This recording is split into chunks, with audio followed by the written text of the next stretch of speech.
arrived at Third Space in Soho. I'm here to interview Cathy Brown, former international boxing champion, and she's also going to put me through my workout. So let's see how it goes.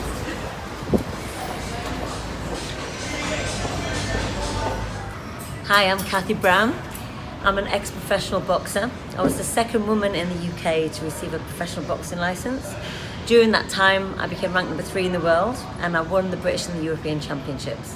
Cathy, thank you very much for letting me interview you or talk to you for my Mindset March. Before you put me through my paces, I want to just have a chat about your story. Firstly, your professional career.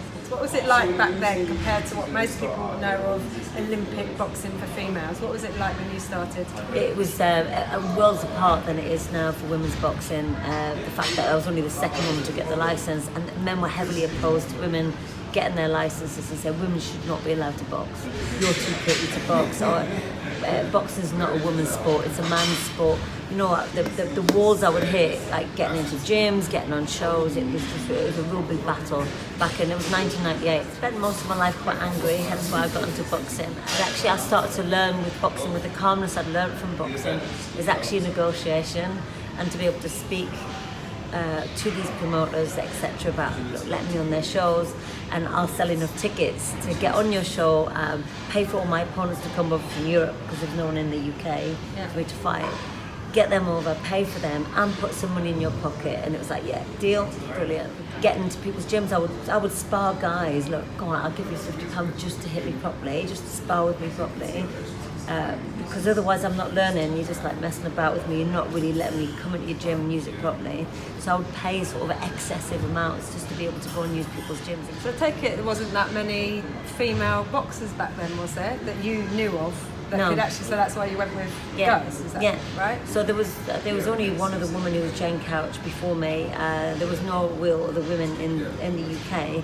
So now and again I'd have to travel around to other gyms in Europe and get sparring with girls, or I would be going around gyms in London, normally on my own because my trainer was a bit too busy with the guys, and fighting with different champions and different gyms, like male champions.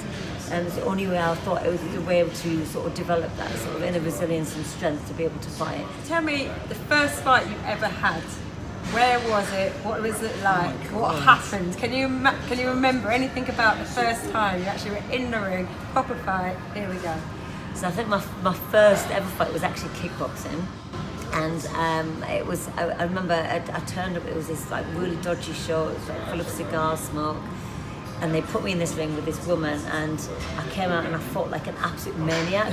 The skill set was terrible, the technique was terrible, I was blown out my bum, it was so bad. I'd love to find that on video just to compare how I progressed through the years of becoming more skillful. And I think when I first had my first fight, it was I was unable to deal with the emotions that the fighting brought, or all my emotions from my childhood, from things that happened, came out on this poor woman's face, unfortunately. So well, we're definitely going to get to that. I think it's a big part of your story. You're British and European champion. What was that like, those moments when you kind of knew that you were actually good, and you know that moment where you're the winner? How does that make you feel? As you know, when you've been battling for so long, and you've been hitting walls and walls and walls, and you've had some losses, and you've got to pick yourself back up and start again, and then pick yourself back up and start again and again. When you get this win, it's I don't know, it's unexplainable how you feel. It's just euphoric. In terms of boxing, for the boxing fans amongst us, tell me what type of boxer you are, and how do you explain that to people that don't really know about boxing? If you watch me fight, I look like a little bit psychotic because I'm coming forward. I'm a very come forward fighter. I'm very skillful. Because most of the girls I was fighting were taller than me, I had to kind of really stand my ground, lower my gravity, bend my knees, and just really work my way in and come forward fighter. Orthodox or unorthodox? So you've got two stances if you're left-handed or you're right-handed. Orthodox is right-handed people, and southpaw is the other. So I'm an orthodox fighter, so left leg forward, So how did you get into boxing in the first place? What made you choose boxing? Not just because it's a woman or sport. Give us a little bit about your history, background from a younger age, and why boxing became something that you gravitated towards. So I got into kickboxing first because when I was 16 I was raped and abused by one of my ex-partners for about a 2-year period, and then it was quite heavy and I felt quite bullied. And I left home and I was adamant that was never going to happen to me again. I was never going to be bullied or controlled like that ever again. So I got into kickboxing not just so I could fight that person, but I had to find a way of finding the inner resilience and the inner confidence that I never had as a child, because it was such an abusive relationship. They put down your confidence and your self-esteem so much and make you feel like it's all your fault. With kickboxing and boxing, what they do is they help you develop that inner strength and that inner resilience. And not that you can go around and knock people out, but it gives you that sense of being, that sense of self-worth and that esteem that I never had. It helped me build that up. And that's why I got so addicted to it in a nice and a balanced way, because it gave me so much more to become a stronger person. Yeah, that's a massive admission to make, genuinely. Do you feel comfortable being able to say it? Do you think that it will help people by you being open? Do you think it's part of your story so you shouldn't keep it in? It's why you are who you are today? I went for years not talking about it because I was embarrassed and I didn't want to bring any shame onto, because I was adopted, so I didn't want to bring any shame onto my family in case they gave me up again like my biological mother had. So I kind of suffered in silence for so many years, and then I started to realise that actually suppression is so toxic that I needed to start talking about it to make it real, to become like, this happened to me. And actually now the more you talk about it, the more it becomes reality, the more you become accepting, the more it becomes less an emotional thing. And the more, yeah, exactly, and then the more it becomes, actually, if I can help someone by speaking out loud about what happened to me, then I've done my job and I feel really good about myself that I've helped someone. So I'm not uncomfortable about it, and actually I wouldn't be what I'm doing today had all of the badness not happened to me when I was younger.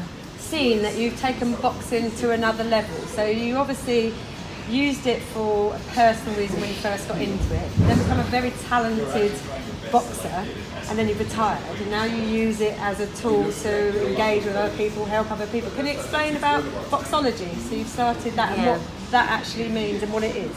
I started the project when my dad died because I needed something to keep my head above water and I needed something to concentrate on. And to me, my way of coping is to actually throw myself into a project. And when I throw myself into a project, I get feelings of self-worth because I wanted something to concentrate on. So I wasn't, I had my mum who had dementia. When my dad died, I had to put my mum in a home, which broke my soul. I'm not an emotional crying person, but that broke me beyond belief, and I've never cried so hard in my entire life. So I wanted to design a course that was going to help trainers become better holding pads, very passionate about boxing because of everything it had given to me. So I started Boxology, we started on a 2-day course, and I started writing a book, and the book was published. Then I've got another book which I've just finished. Then I was in the app doing all the videos. And then I just started to, sorry, but we're a bit too busy.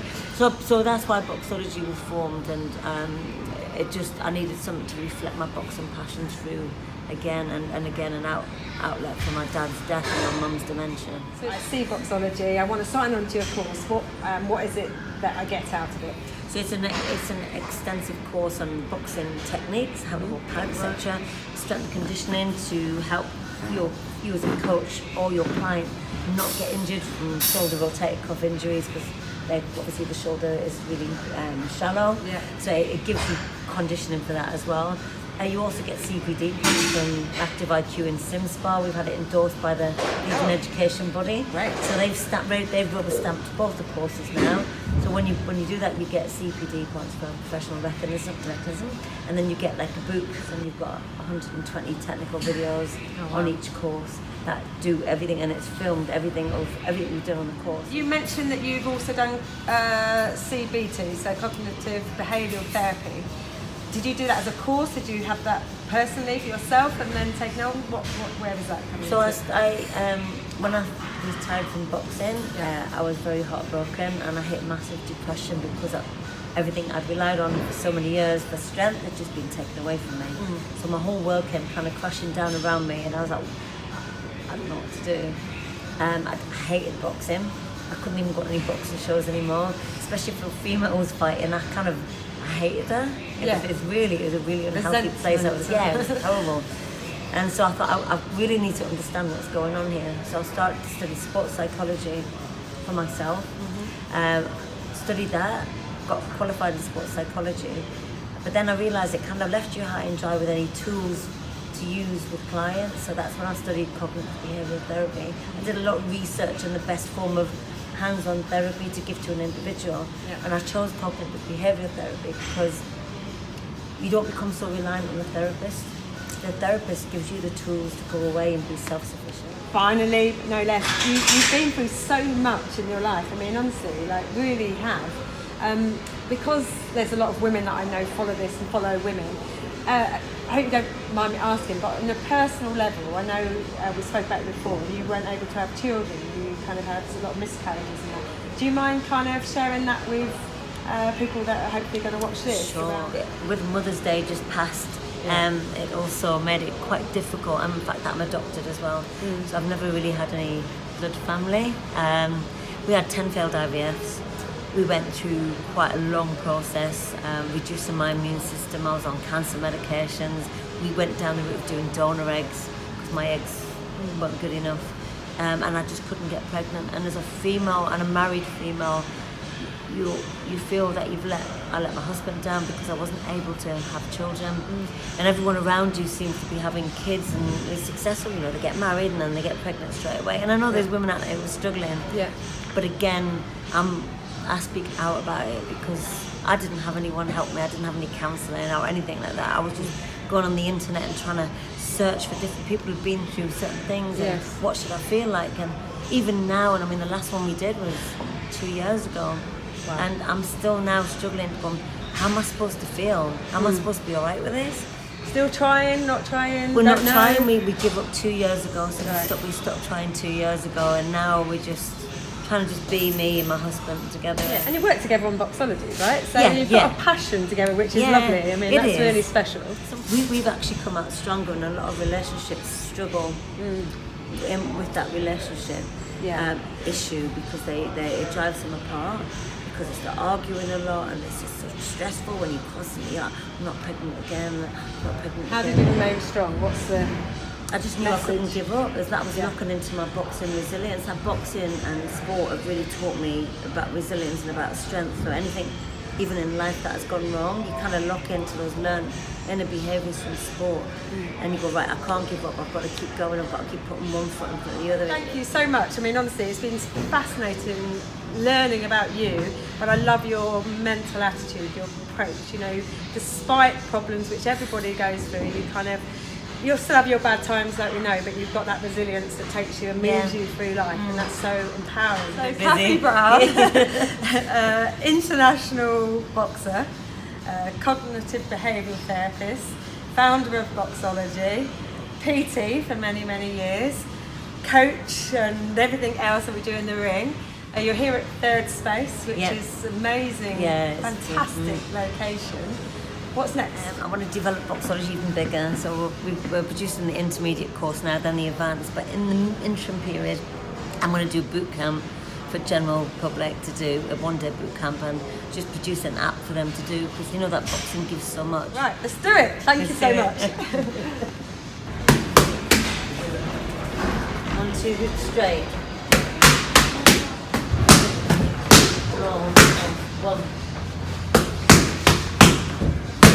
Elbows tucked in. Good. 15 seconds. That's